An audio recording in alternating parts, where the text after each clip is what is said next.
ঘরে ফিরতে শুরু করেছেন জিম্মি হওয়া 23 নাবিকরা। দর্শক, এ নিয়ে বিস্তারিত জানাতে বরিশাল থেকে সরাসরি যুক্ত হচ্ছেন সহকর্মী শফিক মুন্সি। নাবিকদের পরিবারের সদস্যরা নিশ্চয়ই ভীষণ খুশি, কি বলছেন আসলে তারা? জ্যোতি, আপনি আসলে যেমনটি বলছিলেন যে 23 নাবিক যারা আসলে দীর্ঘদিন সোমালিয়ার জলদস্যুদের জিম্মি দশার থাকার পর মুক্তি পেয়েছে এবং গতকাল চট্টগ্রামে এসেছে, তাদের পরিবারে কিন্তু আসলেই একটি আনন্দের বন্যা বয়ে যাচ্ছে।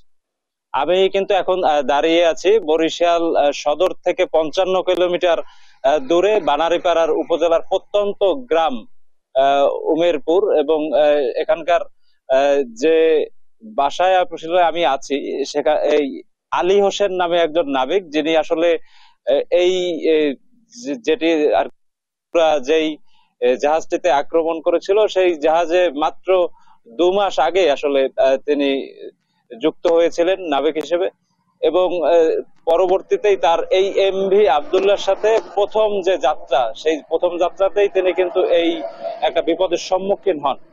আমরা কিন্তু আসলে দেখেছি এই প্রত্যন্ত অঞ্চলে আসার পথে যে এখানকার সড়কের কি দুরবস্থা, এখানকার শিক্ষা ব্যবস্থাও খুব একটা আসলে ভালো নয়, কিন্তু সেই জায়গা থেকে যখন একজন মানুষ নাবিকের চাকরি নিয়ে বিদেশে যায়, তো এই এলাকার মানুষের কিন্তু অনেক স্বপ্ন জড়িত ছিল আলী হোসেনের সাথে।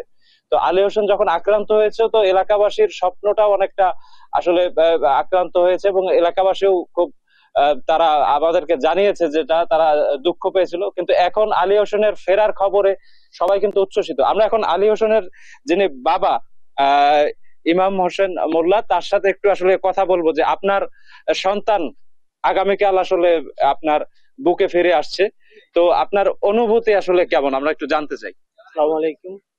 আলী হোসেন গেল দিন যখন চট্টগ্রামে পৌঁছলে, তখন আমরা দাওয়াত দিয়েছিলাম, আমরা তো যাইতে পারি না, তারপরেও ওখানে খুবই কান্নাকাটি করছে এবং আনন্দও করছে।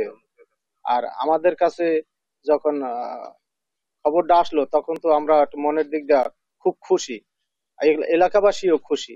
যে আমরা আসলে যদি যেমনটাই দেখছিলাম যে আলী হোসেনের বাবা কিন্তু আসলে আমাদেরকে জানিয়েছে যে কতটা খুশি তারা। তো এই ছিল আমার কাছে বরিশাল থেকে যে জিম্মি নাবিক আলী হোসেন তার পরিবারের সর্বশেষ খবর। আমাদের সহকর্মী শফিক মুন্সি যুক্ত হয়েছিলেন বরিশাল থেকে।